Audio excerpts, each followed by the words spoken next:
And I wanted to get on here and I want to talk to you guys about two things. You know, I be going on and on. But today I want to talk about parents who are either separated, parents who aren't together anymore, or parents who are divorcing, whatever.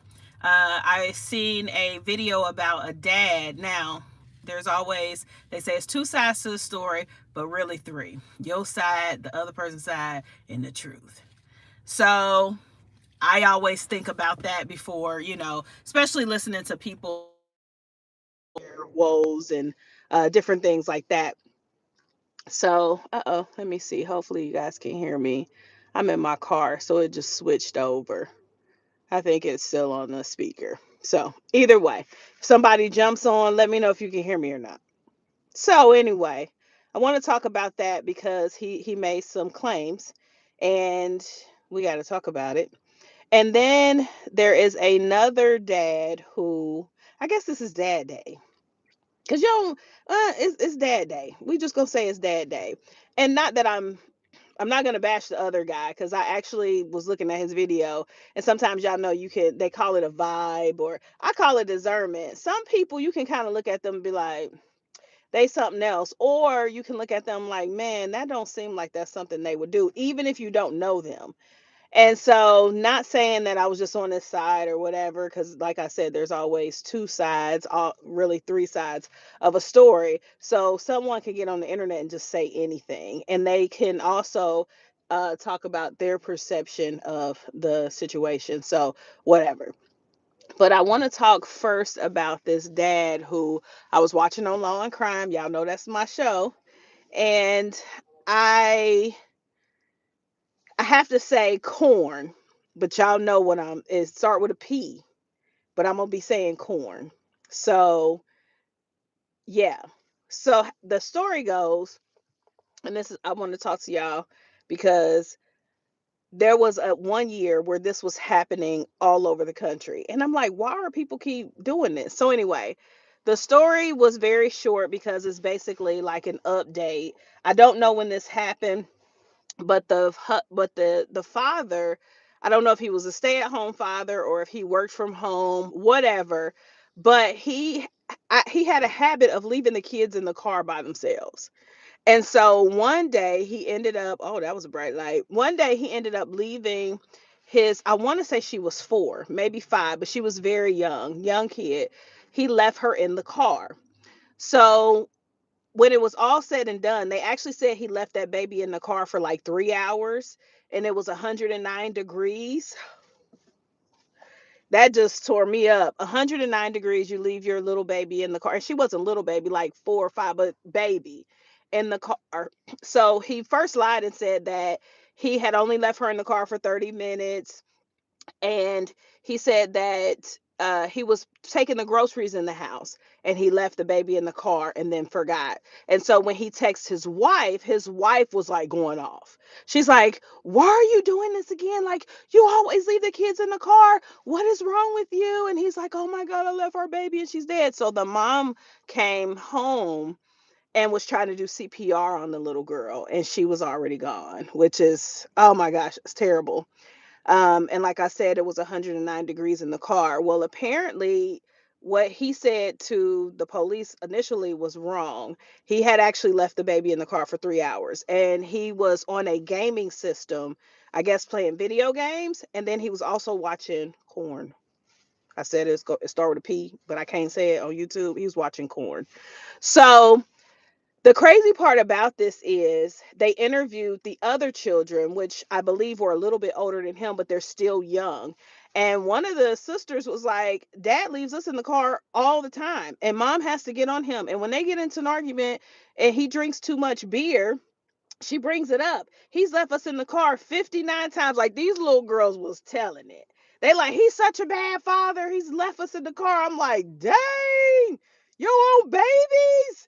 They put you out there. And then he tried to coach them. Like, if they talk to you, say it's an accident. I'm like, just don't say nothing to you can't coach the baby. So, but they told on him, like, yeah, dad is terrible.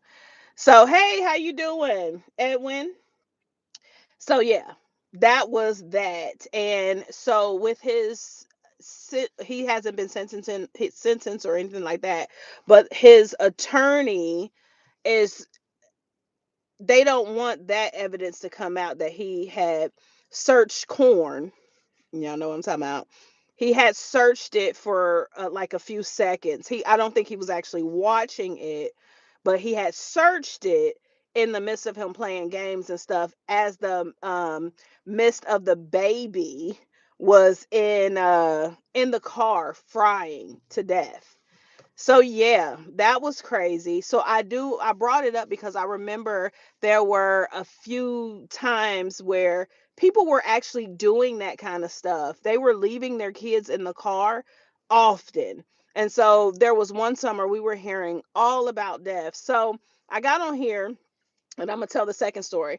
But I got on here so that I can encourage you parents. Make sure, sometimes we have long days. Today has been a very long day for me, and I do have my granddaughter's seat back there, but I don't have her today. And if you're a grandparent or you're a parent or something like that, there could be days where you're like, oh, I'm gonna just run in the house real quick and put these groceries up and then come back and get the kid because the kid could be asleep or whatever. But I would really advise you to just go ahead and put the kid in the house first, put them somewhere safely. And if you can, go back out and get the groceries, or have somebody help you get the kid and then you go get the groceries. Back and forth if you can do something like that, because there's too many people leaving their kids in cars and they're passing away. You left your baby in the car for 3 hours in 109-degree weather. Jeez. I mean, and then he said it was an accident, but to have to live with that you literally fried your baby to death. Like, that is just, oh my goodness. So, second thing I want to talk about before I get off here is there was a dad that posted a video and he was talking about he's going through divorce and he hates it because he kind of said he was like this all American dad, not perfect, but he would take his kids to their events. He would do this, he would do that. He was like all American roundaway dad until they got a divorce, and then all of it, or getting a divorce, and all of a sudden his wife was saying now he's like dangerous and he's the worst dad ever. And of course, we only know his side of the story. He did not come off, and people can be deceiving, but sometimes I'm a good judge of character. And this vibe this dude got was, I was kind of like, really? He kind of looked like a big old, he big, but he looked like a big teddy bear. But you never know behind closed doors because people ain't right. So I can't say that he's this gentle giant or whatever, but what I'm getting out of that is when I was a single mom, I didn't talk about my kid's father. If they talked about him, I would say, "Hey, call your dad or whatever and pray for him." It wasn't a bashing fest. And I just want to get on here and encourage parents that when you're going through the divorce or you're going through separation, and even if the parent is terrible, to bash the parent in front of the kid and make them turn from their parents, I don't think is right. Now, if they are really potentially dangerous, like they got a record, they mistreating the kids, I totally understand that, but you ain't got to put your mouth on them. Make sure you protect them, put barriers in front to make sure that the kids are safe. But other than that, don't put your mouth on them, because I'll tell you what happens.